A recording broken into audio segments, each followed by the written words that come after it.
And part 2 sa ato nga Cebu Safari. Pagtapos namon bakal sang ticket, abi ko digto na kami ma-entrance. Pero no, masakay pagid-gali kami. Pakadto sa babaw kay digto na sila ga-start.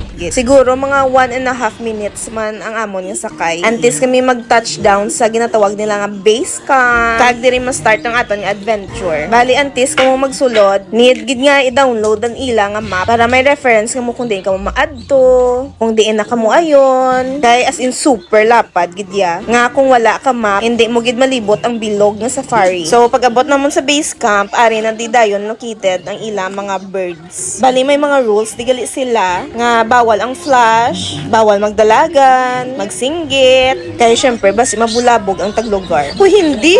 So dire nag-avail kami sang bird feeding for 100 pesos.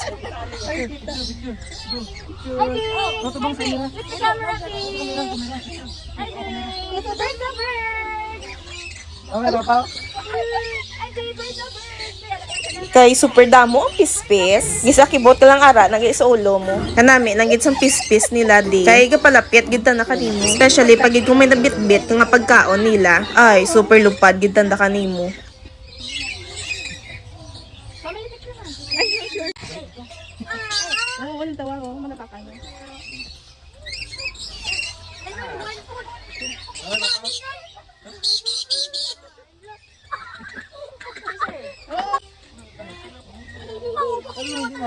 No kapiragin ni hapunan si Mr. sang pispis. Kay swerte gid siguro. Pero mas swerte pag gid ang gamay ko. Kay daw nadapisan gid sa sang pooping effect sang pispis. Med gani kay daw gamay lang man